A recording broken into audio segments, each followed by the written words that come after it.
The already crowded field of GOP 2024 president hopefuls is getting bigger this morning. Former Vice President Mike Pence announced his candidacy last night. And last night, former New Jersey Governor Chris Christie kicked off his campaign. However, one high-profile Republican has announced he is not running.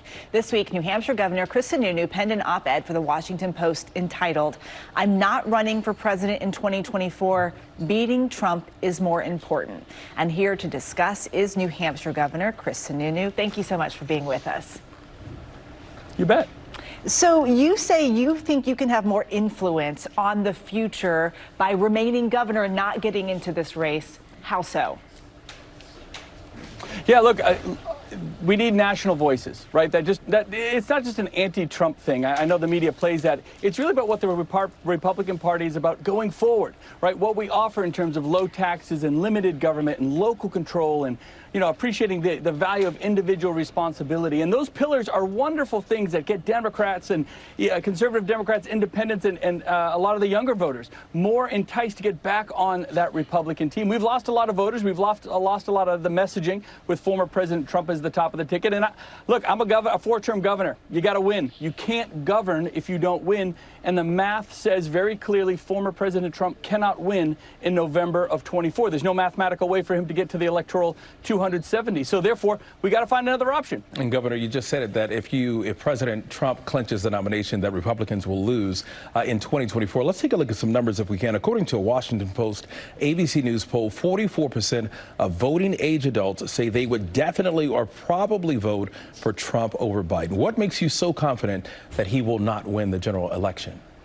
Well, just look at what happened in 2018. With his message on top of the ticket, we lost. In 2020, Republicans got wiped out. In 2022, with his candidates and message and leadership, Republicans should have 53 or 54 U.S. Senate seats right now.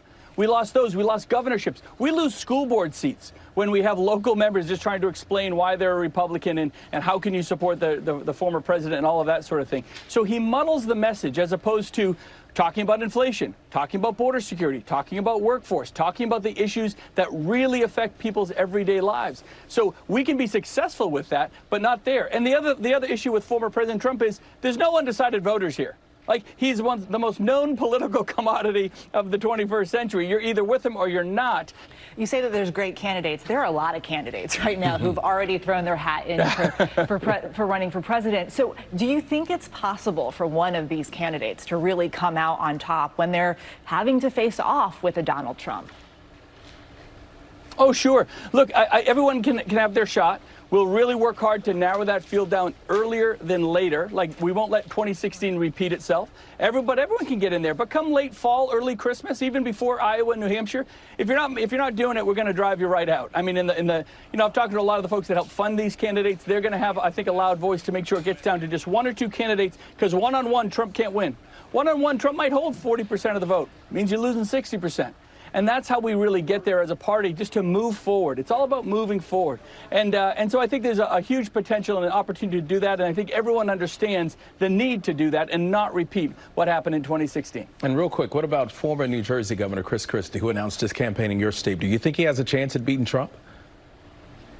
Oh, yeah, sure. They all do. Oh, no, they really all do. Look, we haven't even seen anybody on a debate stage. They're just barely starting their retail politics and going to the county fairs in Iowa and going down to South Carolina and some of these early states, really kind of showing what they can be and how good of listeners they can be and what their strategy is going to be, and not just talk about yesterday, because that's what Trump does. He just wants to relitigate the 2020 election and January 6th and all that. America is always about going forward, and that's what these candidates are going to have a great opportunity to do, bringing forward. What's happening for us tomorrow? How do we deal with inflation? How do we deal with these issues, this energy independence that we once had, but we've completely lost? And it's just absolutely crippling on low-income families, right? When inflation and energy independence destroys the ability for low-income families just to put gas in a car. These are real everyday issues that folks want to hear strategies and solutions to. New Hampshire Governor Sununu, thank you very much. You bet. Thank you, guys. All right. Well, hey there, GMA fans. Robin Roberts here. Thanks for checking out our YouTube channel. Lots of great stuff here. So go on, click the subscribe button right over here to get more of awesome videos and content from GMA every day, anytime. We thank you for watching, and we'll see you in the morning on GMA.